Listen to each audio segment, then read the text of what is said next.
اور ایک مومن ہے جو ماتمی عزادار ہیں، وہ بیرون ملک قید ہے۔ میرا بادشاہ حسین کی عزت کا صدقہ مولا نے رہائی عطا فرمائے۔ میں نے آپ کے سامنے اللہ کے قرآن سے وہ آیت پڑھی ہے جس کا تذکرہ اور جس کا سارے کا سارا تعلق مباہلہ کے ساتھ ہے۔ آج تک اس آیت کی تفسیر میں، اس کے ضمن میں جو گزارشات، جو معروضات پیش ہوتی رہیں وہ یہ کہ نجران کے عیسائیوں کا وفد مدینہ پہنچا، رسالت مآب سے ایک بحث کی، اور بحث کرنے کے بعد آخر رسول کو اللہ نے حکم دیا کہ انہیں مباہلہ کے لیے بلائیں۔ عیسائیوں کی طرف سے وہ پادری چلے گئے اور یہاں سے رسول اکرم سیدہ کونین امیر المومنین اور حسنین کریمین چلے گئے۔ اگر آپ کی تھوڑی توجہ مکمل مجلس پہ ہو تو میں مباہلے کا ایک نیا انداز آپ کے سامنے پڑھنا چاہوں گا۔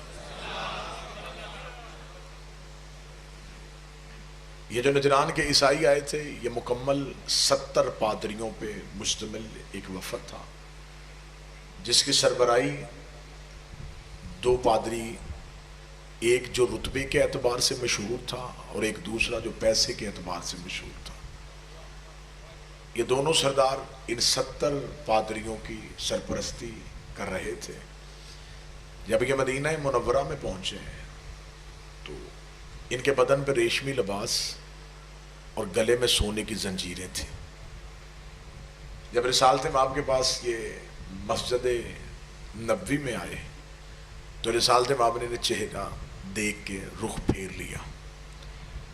یہ باہر گئے اور انہوں نے جا کے صحابہ سے کہا کہ ہم نے تو سنا تھا کہ تمہارا نبی بڑے اخلاق کا مالک ہے، لیکن اس نے تو ہمیں دیکھ کے چہرہ ہی پھیر لیا۔ مسلسل 2 دن یہ جاتے رہے اور 2 دن مسلسل رسالت چہرہ پھیرتی رہی۔ تیسرے دن جب یہ واپس جانے کی تیاری کر رہے تھے تو مسجد کے کونے سے وہ اٹھا جو رسالت کے مزاج کو سمجھتا تھا۔ اس نے انہیں کہا کہ تمہیں رسول کے دہلیز پہ جانے کا طریقہ نہیں آیا؟ سادگی پسند نبی ہے، مرد پہ سونا حرام ہے، اپنے بدن سے یہ لباس اتارو، سادگی اختیار کرو، رسول کے پاس جاؤ۔ یہ رسول اکرم کی بارگاہ میں پہنچتے ہیں اور بارگاہ میں پہنچ کے کہتے ہیں کہ ہم اسلام کی قبولیت اور اسلام کی شہرت دیکھ کے یہاں آئے ہیں، ہم آپ سے چند سوالات پوچھنا چاہتے ہیں۔ رسالت مآب نے کہا پوچھئے۔ انہوں نے کہا پہلا سوال یہ ہے آپ کا حضرت عیسیٰ کے بارے میں کیا عقیدہ ہے؟ رسالت مآب نے فرمایا کہ عیسیٰ اللہ کا نبی تھا، آیت اللہ ہے، بطول زادہ ہے۔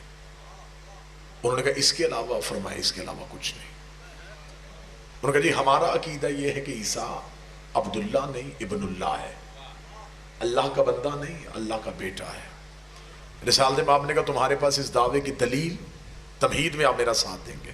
میں تھوڑا مباہلے کا پس منظر پڑھوں پھر ایک نیا انداز مباہلے کا سنوں۔ رسالت مآب نے کہا تمہارے پاس دلیل کیا ہے کہ یہ اللہ کا بیٹا ہے؟ انہوں نے کہا دلیل یہ ہے کہ بغیر باپ کے دنیا میں آئے۔ رسالت مآب نے فرمایا اگر بغیر باپ کے آنا اللہ کا بیٹا ہونے کی دلیل ہے تو پھر اللہ کے بڑے بیٹا آدم کو ہونا چاہیے جس کی ماں بھی نہیں تھی۔ رسالت مآب کی اس دلیل کے بعد وہ خاموش ہوئے اور مزید بحث جاری ہو گئی۔ رسالت مآب مسلسل قرآن کی آیتیں پڑھتے رہے۔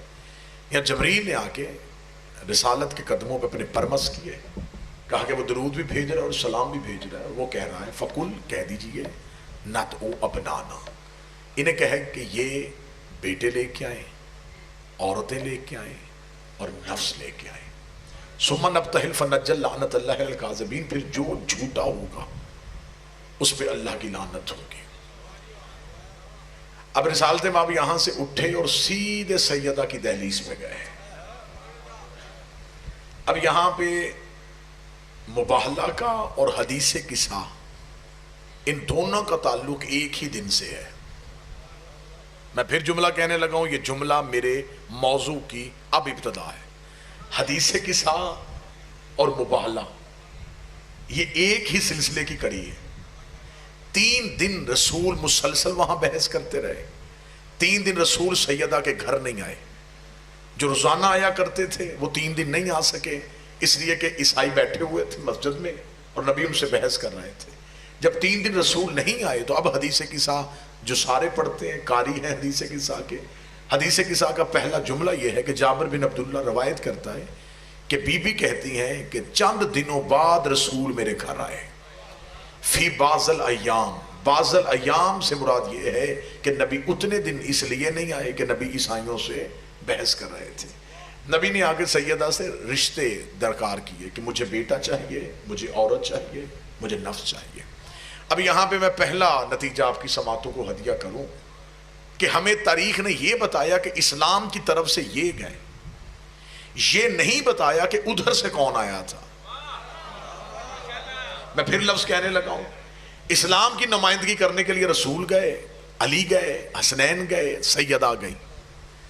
عیسائیوں کی طرف سے کون آیا تھا؟ کیونکہ مقابلہ ہمیشہ ہم پلہ کا ہوتا ہے. مناظرہ، مشاعرہ، مقاتلہ، یہ سارے ایک لفظ ہیں. آپ کسی جگہ پہ مناظرے کے لیے کسی کو دعوت دیں، وہ مناظرے کے لیے آئے، اس کے سامنے 6 سال کا بچہ بیٹھ جائے تو وہ مناظرہ نہیں، کیونکہ علم برابر نہیں. میدان میں ایک مجاہد آئے، اس کے مقابلے میں ایک بچہ آئے تو مقاتلہ نہیں ہو سکتا، کیونکہ وزن برابر نہیں. اب یہاں پہ مباہلہ ہے. مباہلہ اس بات کی ہم سے تصدیق چاہتا ہے کہ اگر ادھر سے سیدہ آئیں تو ادھر سے عیسائیوں کی عورتیں نہیں آئیں، کیونکہ اگر عیسائیوں کی عورتیں آتی نبی کبھی بھی سیدہ کو نہ لے کے آتے، اگر عیسائیوں کے پادری آتے نبی کبھی بھی علی کو نہ لے کے آتے. اب یہاں پہ جب آپ نے ممبر سے ذاکرین سے خطبہ سے پوچھا کہ وجہ کیا تھی، نبی انہیں کیوں لے کے گئے، انہوں نے کہا جی وجہ یہ تھی کہ آج سچے چاہیے تھے اس لیے رسول انہیں لے کے گئے. میں ہاتھ باندھ کے کہوں گا توہین نہ کرنا اہل بیت کی، نبی کے گھر میں سچوں کی کمی نہیں تھی. اگر نبی کو صرف سچے چاہیے تھے تو نبی کے گھر میں ابو ذر جیسا سچا تھا، جس کے بارے میں نبی کی حدیث ہے اس سے زیادہ سچا نہ زمین نے اٹھایا نہ آسمان نے سایہ کیا. نبی کو سچی عورت چاہیے تھی تو گھر میں فضہ تھی، نبی کو سچا مرد چاہیے تھا تو گھر میں سلمان تھا. جو کام نوکر کرتے تھے وہ سردار کیوں گئے؟ صرف وجہ یہ بنی تھی کہ عیسائی پادریوں نے کہا تھا کہ ہمارے نزدیک عیسیٰ سے بہتر کوئی نہیں، مریم سے افضل کوئی نہیں، روح القدس یعنی کہ جبریل سے زیادہ اختیار کسی کے پاس نہیں. عیسائی ان 3 عقیدوں کے قائل ہیں. وہ کہتے ہیں عیسیٰ سے افضل کوئی نہیں ہو سکتا، مریم سے بہتر کوئی نہیں ہو سکتا، جبریل سے زیادہ اختیار کسی کے پاس نہیں. اسی لیے عیسائیوں کے ہاں آج بھی صلیب کا نشان ہے. صلیب 3 سمتوں کا تعین کرتی ہے کہ ان کے ہاں 3 جہتیں ہیں، عیسیٰ، مریم، جبریل. عیسیٰ، مریم، جبریل. انہوں نے نبی سے کہا عیسیٰ سے افضل کوئی نہیں، مریم سے بہتر کوئی نہیں، جبریل سے زیادہ اختیار کسی کے پاس نہیں. نبی قرآن پڑھ کے سنا رہا تھا یا خدا نے کہا قرآن نہ سنا؟ انہیں کہا پھر ایسے ہے تو ایسے ہی صحیح. یہ مریم لے کے آئے ہم زہرا لے کے آتے ہیں، یہ عیسیٰ لے کے آئے ہم حسنین لے کے آتے ہیں، یہ جبریل لے کے آئے ہم استاد جبریل لے کے آتے ہیں. انہیں کہ اگر ایسے ہے تو بھی ایسے ہی صحیح. تو جو ہے میری بات کی جانا صلوات سارے حضرات مل کے بلند.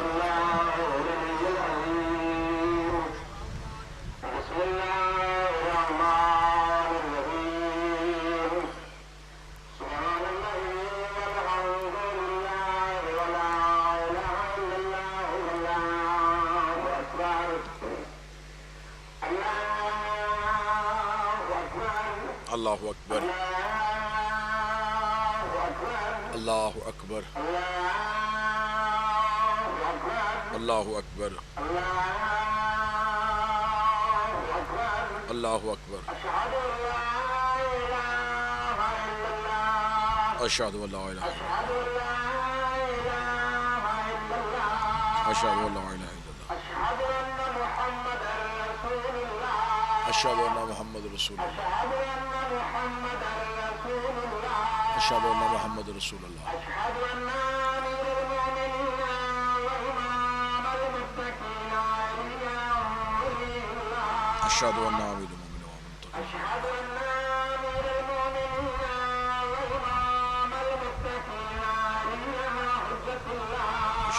المومنین. حی علی الصلاۃ، حی علی الصلاۃ، حی علی الفلاح، حی علی الفلاح، حی علی خیر العمل.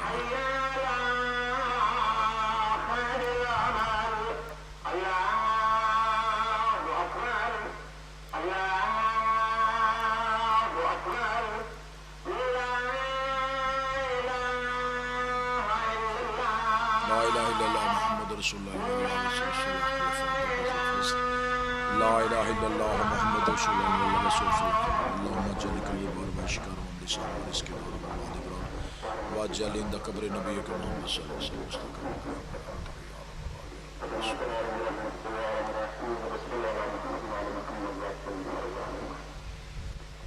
صلوات سارے حضرات مل کے صلی اللہ علیہ وسلم. یہ موضوع کے ساتھ متصل ہے سرکار. یہ مریم کو لے کے آئے, ہم سیدہ کو لے کے آتے. مباہلہ ہوگا کردار کا کردار کے ساتھ. ان کے نزدیک جو معتبر ہیں یہ انہیں لے کے آئے, ہمارے نزدیک جو معتبر ہیں ہم انہیں لے کے آئے. یہ کہتے ہیں کہ عیسیٰ اللہ کا بیٹا ہے, ہم ایسے کردار ان کے سامنے لے کے آئے کہ اگر اللہ کا کوئی بیٹا ہوتا تو پھر عیسیٰ نہ ہوتا.